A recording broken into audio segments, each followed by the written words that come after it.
Ever feel like your luxury rental is perfectly optimized on paper and still somehow a hot mess in real life? I call that the physical entropy layer. It's 11 p.m. Your $400 smart lock has decided it's off duty, and your VIP guest is standing in the pouring rain. Digitally, you look flawless. API humming, Wi-Fi perfect, dashboards glowing green. Physically, doors stick, light bulbs blow, and your 5-star stay slides dangerously into 3-star energy. That gap is the quiet little assassin of your net operating income. The part your spreadsheets never warn you about. You cannot just throw software at a multi-million-dollar house and expect it to magically behave. It's a property, not a self-driving Tesla. If your first 5 photos make people hesitate, the algorithm quietly shoves you into the Shadowlands. Page 2 and beyond. A $5 million property with mediocre photos is like serving a Michelin-star meal on a paper plate. Technically, it's the same food, but nobody feels premium. High net worth guests decide in about 7 seconds whether you're must book or nice idea, maybe later. So be honest with yourself. Are you doing glorified Airbnb babysitting? Or are you actually running a distributed boutique hotel? Elite operators use APIs to capture hyper-local micro-seasons, the exact weekends when your market quietly turns into a gold rush. When you automate 95% of routine operations, you stop burning human bandwidth on nonsense and save it for what actually moves the numbers. Because of what I call the squirrel paradox. You can API call a lock, but you cannot API call a squirrel stuffing walnuts into your vent. We use IoT sensors to catch a half-degree temperature creep in the HVAC before your guest even thinks about touching a thermostat. We beat micro-inventory entrapment by visually cross-checking every room against a 3D digital twin. The ultimate luxury isn't the infinity pool or the marble countertops. True luxury is the absolute invisibility of the people keeping it perfect and the owner not thinking about it.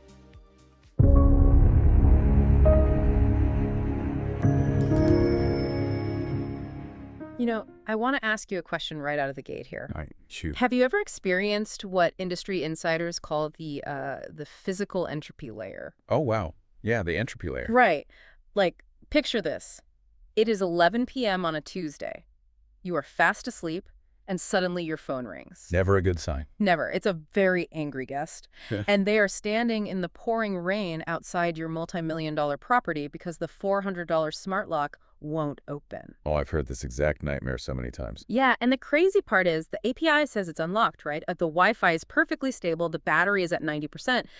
But because of the humidity rolling off the coast, the wooden door frame of your beautiful, 1920s bungalow has expanded by exactly 0.4 millimeters. Yeah, just enough. Just enough so the deadbolt is physically stuck. Like, the digital world says everything is flawless, but the physical world is completely broken. It's the ultimate reality check for anyone in this space. You can have the most sophisticated tech stack on the planet, but if a wooden door frame swells, your guest is still locked out in the rain. Exactly. That friction, that intersection of digital perfection and physical reality is the silent killer of net operating income. It really is. And, today our mission for this deep dive is to look at how the top tier of the $1.38 trillion global luxury rental market actually bridges that gap. Yeah, that $1 trillion number is just wild to think about. It's massive, and we are looking at the exact operational architecture used by elite professionals to turn these really complex luxury properties into highly optimized, truly hands-off assets. Because right now, there is a massive divide in the market. A huge divide. Right, like the vast majority of people, I think they estimate 60 to 80% are stuck doing what they call commodity hosting, just running themselves ragged, trying to manually manage that physical entropy layer. While the top 20% are treating their properties like distributed boutique hotels. Exactly. So to understand how they do it, we're using the methodology of luxury co-host Danielle Keogh from our source material today as like a reference model. Her approach really highlights that you can't just throw software at a house and expect it to run itself. No, absolutely not. You have to engineer the entire life cycle. Yeah. So we're going to walk through in 4 visual steps, kind of like a slide deck, if you will. I love that framing. Yeah. So step 1 is evaluating the digital footprint. Step 2 is revenue optimization. Step 3 is the luxury guest experience. And step 4 is the automation and AI layer. It's a perfect sequence because to build a cash machine, you first have to survive the platform's algorithm. Right. Which basically acts as a ruthless bouncer. So true. Let's start with that very first digital impression. Think of this as slide 1, the algorithm audit, surviving the Shadowlands. Because a lot of people operate under this assumption that just having a stunning piece of architecture guarantees bookings. Right. They think the platform is essentially a digital architectural digest. Yeah. Which is a fatal miscalculation. I mean, the platform isn't a museum curator judging your interior design. It operates much more like a high-frequency trading bot. Oh, that's a good way to put it. You have to remember the underlying mechanics of the platform. It's an $84 billion publicly traded entity. Its primary obligation is to maximize shareholder profit through booking fees. Right. So it only cares about one metric, which is conversion velocity. Like, how fast can it turn a browser's casual scroll into a cleared credit card transaction? And if your listing doesn't facilitate that velocity... Then you fall into what operators call the Shadowlands. The Shadowlands. Yeah, it's brutal. If a potential guest clicks on your property, hesitates because the photos are poorly lit or the layout is confusing, and then clicks away, the algorithm instantly flags your property as a conversion risk. Wow. It doesn't matter if the house costs $5 million to build. If it causes cognitive friction for the user, the algorithm buries it in search results. Your visibility drops to near zero, and the bookings just dry up completely. I like to think of it this way, and tell me if this analogy tracks. Imagine you've prepared a stunning, complex Michelin-star meal, right? But you serve it on a flimsy, greasy paper plate. Oh, yeah. The algorithm is the hungry customer walking by. It doesn't stop to taste the food. It just sees the paper plate, assumes it's cheap fast food, and keeps walking. That is exactly it. A multi-million-dollar property with bad lighting in those top 5 photos is that Michelin-star meal on a paper plate. And, taking that Michelin-star analogy further, if the algorithm is the customer, you have to serve the meal exactly how they expect to consume it. The assessment phase is entirely about aligning your digital footprint with the algorithm's deep desire for certainty. Right. Elite operators conduct ruthless audits of those top 5 photos. They aren't just looking for pretty pictures. They are looking for visual sequencing that answers the guest's subconscious questions. Like what kind of questions? Like, does the hero photo communicate scale? Does the second photo establish the primary gathering space? Does the lighting signal premium quality? You know, this is actually a perfect moment for a quick, punchy takeaway. If we were making a 30-second explainer clip out of this... Oh, yeah, the core lesson. Right. The core lesson is your listing photos are costing you thousands. The top 20% of listings capture the vast majority of revenue because they understand attention economics. Exactly. So if you're listening or watching this right now, I have a question for you. When was the last time you critically audited your listing's first 5 photos against the top performing luxury properties in your specific market? Drop a comment below and let us know what you found, because I guarantee you're leaving money on the table if you haven't done this. Seriously, check your photos. Yeah. But, you know, convincing the algorithm to give you visibility is really only the first hurdle. Right. Once you are out of the Shadowlands and you are actually capturing those clicks, you face a much more mathematical problem. You have to ensure you are extracting the maximum possible yield from every single booked night. Which brings us to slide 2 of our framework. Dynamic pricing versus the 15% royalty trap. Yes, the danger of static pricing. It's huge. A lot of commodity hosts will set a flat rate for the weekdays, maybe bump it up slightly for the weekends and think, you know, I've done my job. Yeah, set it and forget it. Right. But the platform is carving roughly 15% right off the top line gross for their fee. So static pricing doesn't just hurt your overall revenue, it disproportionately annihilates your net operating income. It really does, because you carry all the operational risk while the platform takes its cut, regardless of your profit margin. Exactly. If your mortgage, your utilities, your cleaning, and maintenance are fixed costs, every single dollar you leave on the table in pricing is a dollar subtracted directly from your bottom line. And the data from our sources shows that elite dynamic pricing strategies can increase annual income by up to 40% compared to static models. That's massive. How does that actually work mechanically, though? Like, I know they use the term micro-seasons, but how does an operator identify a micro-season before it happens? It requires deep API integration with broader market data. So an elite system isn't just looking at basic summer versus winter trends. Right, it's deeper than that. Much deeper. It is ingesting data on local hotel occupancy rates, airline ticket surges to your specific airport, search volume for local events. Oh, wow. Yeah, a micro-season could be a 3-day biotech conference that was just announced, or a local marathon, or even a sudden spike in regional travel because of a weird weather event in a neighboring state. Like people fleeing a snowstorm. Exactly.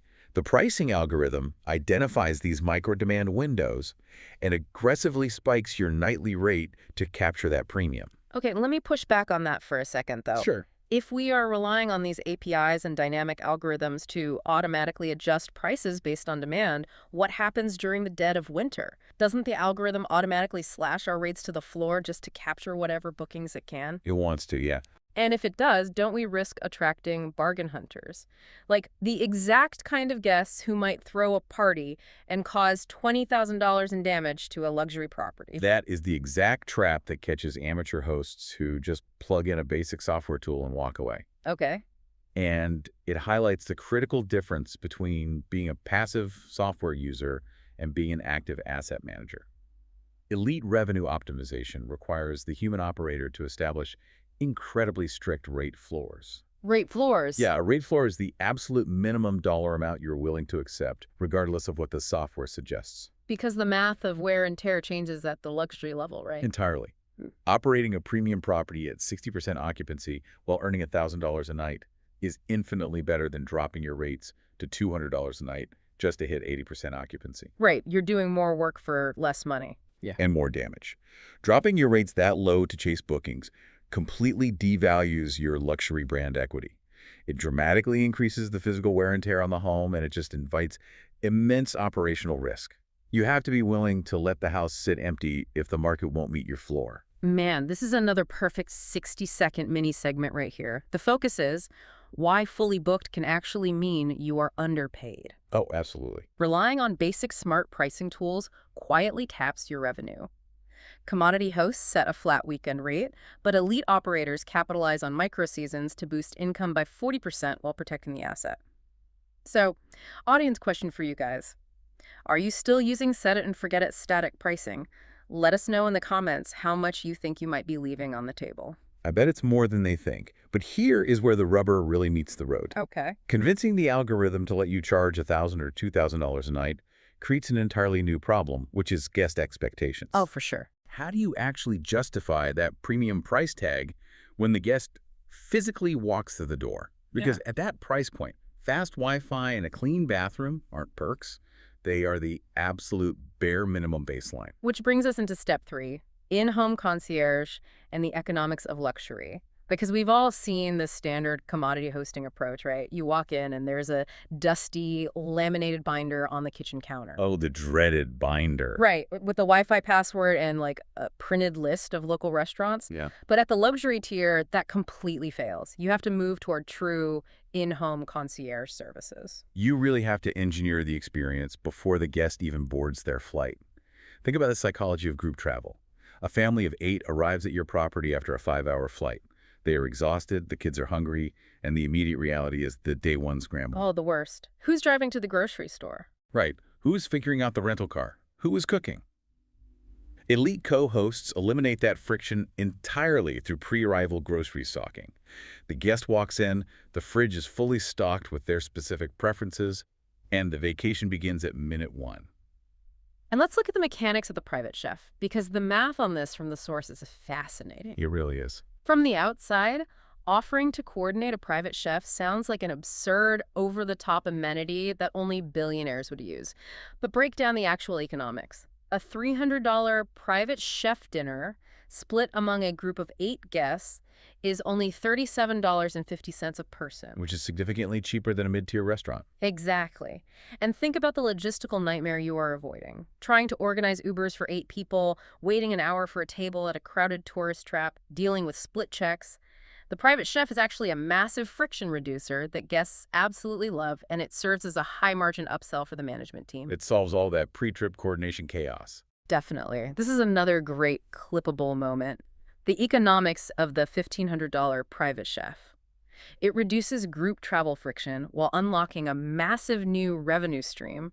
So if you know a host who is stuck competing on like thread counts instead of offering high-margin experiences, tag them in the comments below. They need to hear it. Ah. And if we look at other massive niches, we have to talk about pet-friendly luxury. Oh, this is huge. The data indicates that 57% of high-income travelers prefer to bring their pets with them. Commodity hosts view dogs as a liability. Elite operators view them as a highly monetizable demographic. That's a huge mindset shift. Yeah, they offer gourmet pet menus prepared by those same private chefs. Yep. They arrange mobile pet spas that come directly to the villa, and they provide designer sleeping arrangements for the animals. This creates a level of brand loyalty that is almost unbreakable. But hold on, let's look at the logistics of actually pulling this off. If an operator is offering pre-arrival groceries, coordinating private chefs, booking mobile dog spas, and managing split itineraries, say half the family wants a private wine tasting and the teenagers want to go ziplining, how does one person manage all of that? Doesn't the host basically just become an exhausted full-time travel agent? Well, they would if they were doing it manually. Right. But elite co-hosts rely on vertical integration. They don't scramble to find a chef on Yelp the day before check-in. They already have established vetted vendor relationships under strict NDAs, non-disclosure agreements, to protect high-profile guest privacy. Oh, that makes sense. The co-host operates as an invisible project manager. They simply plug the guest's requests into their existing trusted network. They turn what would be a logistical nightmare for a normal host into a seamless, automated process. There is also a deeply biological component to justifying that luxury price tag, which the sources refer to as the subjective olfactory index. Yes, and this is where the psychology gets really interesting. Yeah, explain this. So olfactory nerves bypass the brain's logic and reasoning centers. Smell triggers immediate instinctual reactions. A major point of friction in luxury rentals is the scent of the home. Right. If a guest paying thousands of dollars walks in and the house smells weirdly clinical, like cheap bleach or stale air, their brain instinctively flags the environment as unclean or cheap before they even drop their bags. Even if the floors are literally spotless. Exactly. The visual data says clean, but the olfactory data says cheap. That sensory disconnect leads to subjective complaints, hypercritical reviews, and very often demands for partial refunds. Over a smell. Over a smell. Yeah. Elite operators don't leave this to chance. They use standardized high-end HVAC scent diffusers using specific notes like sandalwood or subtle citrus to ensure the very first breath a guest takes communicates luxury. So you've optimized the algorithm to get the click. You've dialed in the API to maximize the nightly rate. You've curated an incredible sensory-rich concierge experience. Right. But managing dynamic pricing, coordinating chefs, and answering guest questions around the clock sounds like a recipe for severe business-ending burnout. It is, for most people. So how do they actually step away from the daily operations? Because that brings us to step 4, slide 4, the invisible manager. AI and CMS. Yeah, that is the final and arguably most important piece of the architecture. The automation and AI layer. You cannot scale an asset if you are personally required to be the operational glue holding it together. Right. Let's start with the digital communication side. The volume of inquiries at this level is staggering. But we now have AI co-hosting tools that integrate directly into the platform's messaging API. And these aren't just basic chatbots that say, like, please check the manual, right? No, not at all. These are trained specifically on the property's digital twin and operations manual. They can accurately respond to complex, routine guest inquiries in over 90 languages within 60 seconds. 90 languages. Yeah. And this is critical because, going back to the algorithm, the platform heavily penalizes slow response times. The AI protects your algorithmic ranking, handles the midnight, how do I reset the pool heater questions, and most importantly, lets the human team sleep. Oh, to never answer an 11 p.m. what's the Wi-Fi text again. Exactly. That's actually our final clippable moment for today, highlighting how AI rescues hosts from burnout while boosting the algorithm ranking. So, viewer challenge. What is the one repetitive guest question that drives you absolutely crazy? Tell us in the comments and then look into automating it this week. It'll change your life. Seriously. But what about the physical management? Because an AI can answer a text, but it can't fix a broken pipe. Right. The sources detail the use of CMMS computerized maintenance management systems. How does that practically work in a short-term rental? A CMMS tracks the actual physical trajectory of your equipment using IoT sensors. In a luxury home, you have incredibly complex, expensive systems. You've got commercial pool heaters, geothermal HVACs, smart irrigation. Lots of moving parts. Exactly. You don't wait for them to break. You attach thermal and vibration sensors to the critical components. The CMMS monitors that data constantly. Say, the sensor on the main HVAC blower bearing watches the temperature creep up by ½ degree a week over 2 months. So it catches the failure before it actually happens? Precisely. Long before the bearing seizes and destroys the motor, the CMMS automatically flags the anomaly, generates a work order, and schedules a technician to replace a $50 part during a 3-day vacancy window. Wow. You avoid a catastrophic failure in the middle of a $10,000 holiday booking.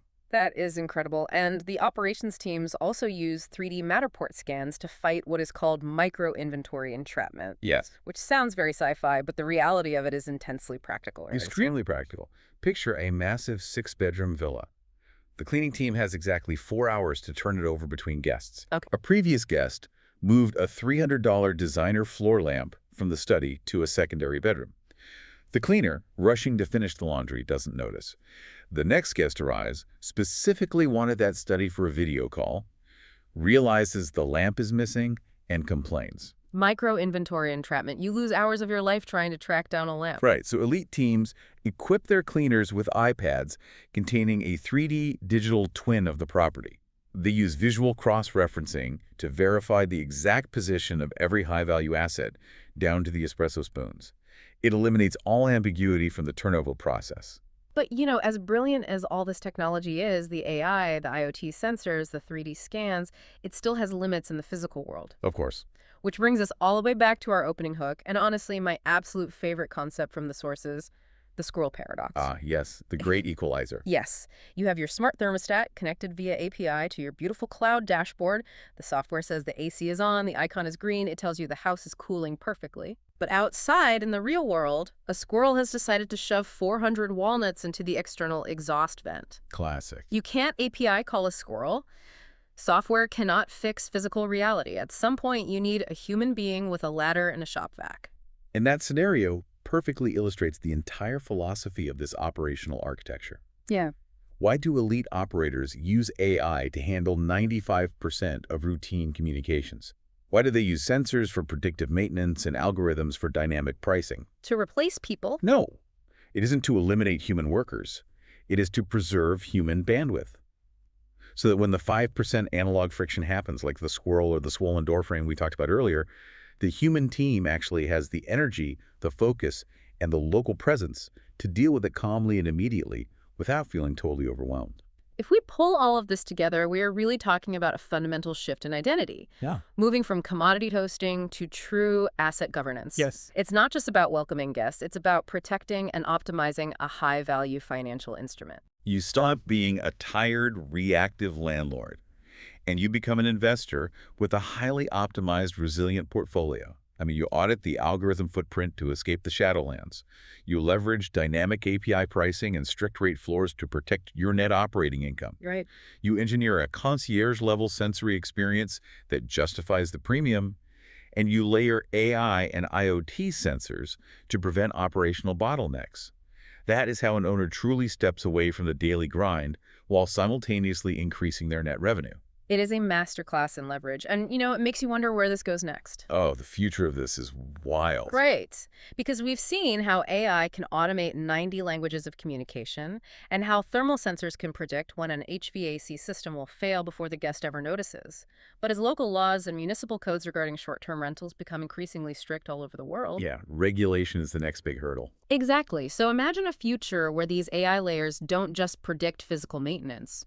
Imagine a system that actually ingests municipal data, scanning city council agendas and zoning board minutes to predict local compliance shifts before a new law is even drafted. That would be game-changing. The management system of the future might not just repair the physical property, it might legally protect its right to exist. Wow. And until that day comes, you have to look at your own operations and ask yourself, are you running an optimized asset, or are you just a hostage waiting for a doorframe to swell?